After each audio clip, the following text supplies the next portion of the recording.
박기 기자, 이제 강원 지역이 태풍의 직접적인 영향을 받게 되는데요. 비바람의 강도는 지금 어떻습니까? 네, 빗줄기는 갈수록 거세지고 있습니다. 이곳은 강릉항 어민들이 쓰는 어구 보관 장소인데요. 원래는 어선이 정박해 있는 부두에서 태풍 소식을 전해드렸는데 비바람이 안전을 위협할 정도로 거세져 이곳으로 이동했습니다. 현재 이곳 바깥쪽에는 순간적으로 몸을 가누기 힘들 정도의 매우 강한 바람이 불고 있습니다. 오전 5시를 기해 동해 중부 전해상에 내려졌던 태풍주의보가 태풍경보로 격상됐는데요. 강원도 전역에 태풍특보가 내려진 가운데 곳에 따라 시간당 60mm가 넘는 강한 비가 내리고 있습니다. 특히 양양 지역에는 어제 저녁 8시쯤 시간당 125mm의 폭우가 쏟아지면서 피해가 속출했습니다. 동해안을 중심으로 지금까지 주택 24동이 침수됐고 국도 7호선 양양 정암리 구간 등 7군데 차량이 통행이 제한되기도 했습니다. 강원 영동 지역에는 오늘까지 앞으로 100에서 200mm, 많게는 250mm가 넘는 폭우가 더 쏟아지겠습니다. 이에 따라 강원도와 시군은 해안가와 저지대 주민들에게 안전한 곳으로 대피할 것을 권고했고 현재 양양과 강릉 등지에서 130여 명이 마을회관 등에 대피한 것으로 파악됐습니다. 네, 양양과 강릉에서 130여 명의 주민들이 대피했고 여러 가지가 우려가 되고 있습니다만 특히 산불이 발생했던 지역이 걱정입니다. 이 지역은 지금 어떻습니까? 네, 현재 태풍 마이삭은 태백과 삼척 등 강원 남부 지역에 접근해서 앞으로 1시간 뒤에 강릉에 접근할 것으로 보입니다. 태풍이 강원 동해안 가운데 자리를 잡으면서 최대 고비가 예상되는데요. 많은 비로 인한 침수 피해와 함께 위기경보가 심각으로 상향된 산사태가 우려되고 있습니다. 특히 강원도에는 속초와 고성, 강릉과 동해, 인제 등 최근 2년 사이 대형 산불이 났던 곳이 많습니다. 산불 이후 산사태와 토사 유출 위험이 급격히 커졌기 때문에 주변 주민들은 주의하셔야 합니다. 양양군과 태백시는 산림 인근 주민들의 안전한 곳 대피를 권고했습니다. 현재 강릉 남대천 등 주요 하천변 주차가 통제되고 있고 밤사이 폭풍해일이 발생할 수 있어 해안가에는 접근하지 말아야 합니다. 항포구에는 어선 2,500여 척이 태풍을 피해 정박했고 설악산 등 국립공원 탐방도 전면 통제됐습니다. 지금까지 강릉항에서 KBS 뉴스 제보 영상을 정리했습니다. 오늘 오전 5시 상황입니다. 강릉시 내곡동인데요. 익명의 시청자께서 바람의 세기와 소리가 커지고 비도 세차게 내리면서 걱정이 된다고 이 영상을 전해주셨습니다. 네, 그 다음 화면은 어제 오후 9시 45분쯤 카카오톡 제보창으로 시청자가 보내준 영상입니다. 양양군 양양읍 서문리 양양중학교 입구인데요. 화면 가운데를 보시면 가로등에서 계속 불꽃이 튀고 있습니다. 처음에는 한두 차례 불꽃만 일더니 크게 한번 불꽃이 일고서 가로등이 아예 꺼졌습니다. 그 앞으로 보이는 그 가로등도 바람에 크게 흔들리는 모습을 볼 수가 있습니다. 아주 위험한 상황이 될 수도 있었습니다. 이것도 양양군 양양읍입니다. 도로가 모두 침수됐는데요.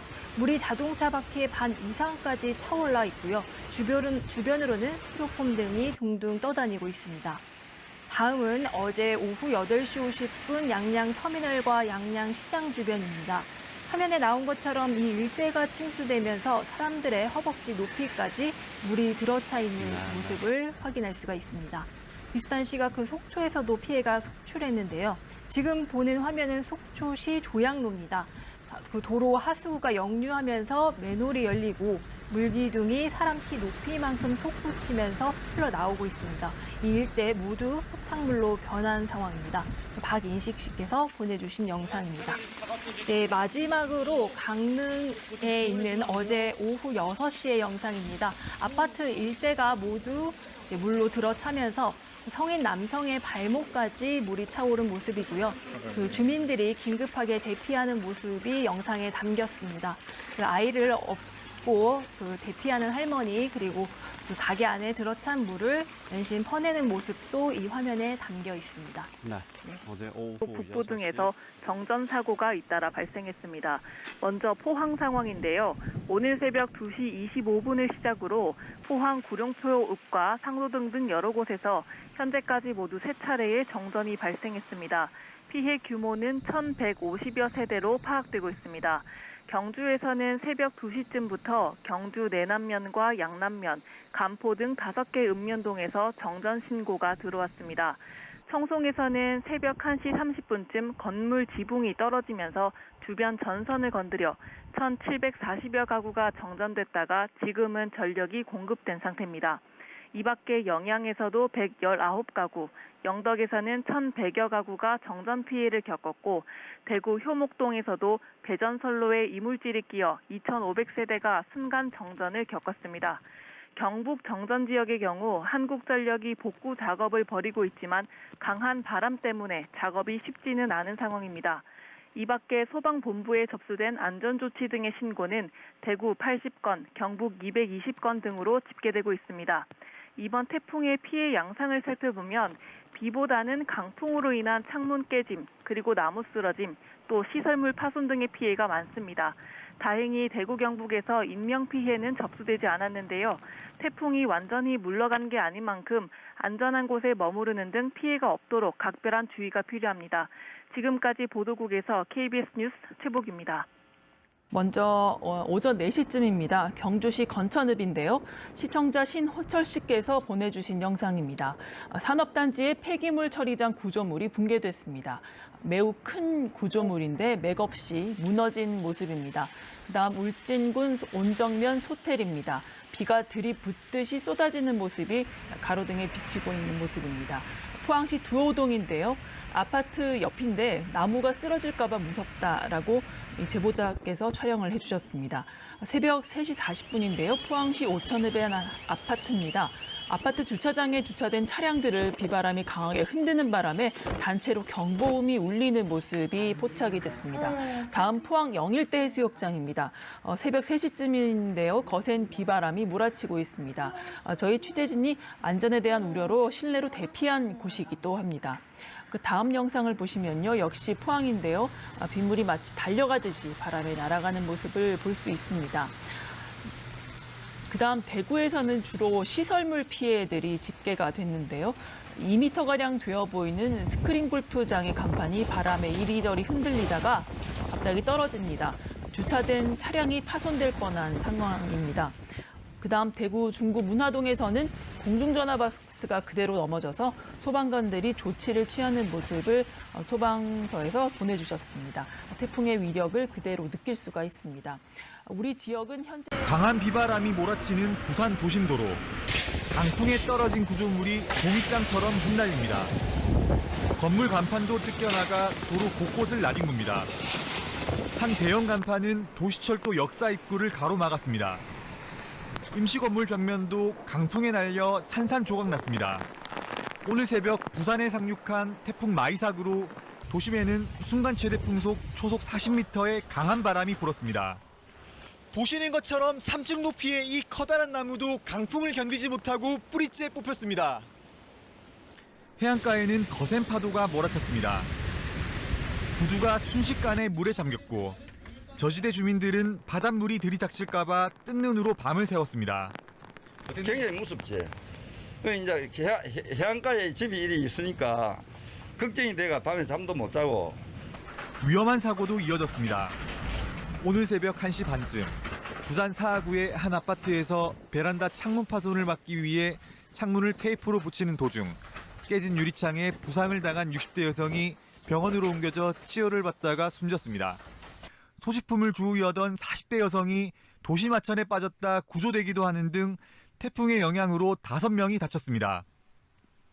부산 동래구의 한 아파트 700가구의 전기 공급이 끊기는 등 3,800여 가구가 정전돼 주민들이 불편을 겪기도 했습니다. 그냥 바람 너무 심하게 불고 이랬는데 갑자기 촬영 중에 정전이 되더라고요. 부산에서는 광안대교를 비롯한 주요 다리와 도로 등 30여 곳의 차량 운행이 한동안 통제되기도 했습니다. KBS 뉴스 김영록입니다. 강풍에 밑동이 통째로 꺾인 가로수가 순식간에 넘어지며 도로를 덮칩니다. 도로 신호등은 맥없이 꺾였고 인도에 놓여져 있던 정보지함도 통째로 뽑혔습니다. 울산시 동구에 초속 46m의 강풍이 부는 등 시내 곳곳에서 초속 30m가 넘는 강한 바람이 불며 피해가 속출했습니다. 강풍에 날아간 건물 간판은 도로 위에 떨어졌고 공사장 가림벽은 처참하게 무너져 내렸습니다. 울주군의 한 주택에는 목재 구조물이 바람에 날아와 지붕에 내리꽂히는 아찔한 상황도 벌어졌습니다. 기록적인 강풍에 울산 남구와 동구를 잇는 울산대교는 차량 통행이 전면 통제됐습니다. 울주군과 북부에선 폭우로 산사태와 침수 위기에 처한 주민들이 긴급 대피하는 소동도 빚어졌습니다. 강한 바람에 고압 전선이 끊어지면서 남구와 북구, 동구 등에서 아파트 2,900여 가구가 정전돼 주민들이 큰 불편을 겪었습니다. 또 울산 남구의 한 아파트에선 복도 창문이 심하게 부서지는 등 울산 소방본부에 80여 건의 크고 작은 피해가 접수됐습니다. 북구의 한 주조 공장에선 화재가 발생했지만 강풍 탓에 진화에 어려움을 겪었습니다. 태풍 마이삭은 예상보다 강수량은 많지 않았지만 강풍이 몰아치면서 지역 곳곳에 큰 피해를 남겼습니다. KBS 뉴스 이정입니다. 네, 가장 먼저 영향을 받기 시작한 제주에는 기록적인 폭우가 쏟아졌습니다. 시간당 많게는 120mm씩 집중되면서 도심 곳곳이 물에 잠겼는데요. 차 여러 대가 침수되고 사람들도 고립됐습니다. 나종훈 기자입니다. 도로 위로 폭포수 같은 흙탕물이 쏟아집니다. 물이 넘친 도로는 마치 거센 급류가 흐르는 강처럼 물이 차올랐습니다. 날이 저물자 농로 곳곳도 물에 잠겨 하천처럼 변했습니다. 오도 가도 못하게 된 사람들이 긴급 출동한 119 구조대원들에게 구조됩니다. 구조대원이 연결한 밧줄에 몸을 의지한 채 한 명씩 나옵니다. 그리고 태풍 마이삭이 북상하며 짧은 시간에 강풍과 함께 큰 비가 내렸습니다. 어제 하루 한라산 남벽에는 1000mm가 넘는 비가 내렸고 그 밖에 해안 지역도 곳에 따라 300mm 이상의 폭우가 쏟아졌습니다. 특히 서귀포시 토평동과 하원동에선 태풍이 근접할 당시 시간당 최고 120mm, 제주시 애월읍에서도 시간당 110mm 등 주로 제주 중산간 지역을 중심으로 기록적인 집중호우가 쏟아졌습니다. 태풍이 몰고 온 집중호우로 인해 성인 허리 높이만큼 물이 찼고 미처 빠져나가지 못한 차량 여러 대가 고립됐습니다. 순식간에 불어난 물에 도로 통제도 제때 이루어지지 않았습니다. 112가 와서 차량을 통제했으면 이렇게 차들이 침수 안 될 겁니다. 그런데 지금도 경찰이 안 오고 있어요. 그걸 빨리 조치를 해주면은 지금. 이로 인한 차량 고립 등 119에 인명구조를 요청한 사례는 14건에 26명에 달했고 주택 침수 피해도 20건을 넘었습니다. KBS 뉴스 나종훈입니다.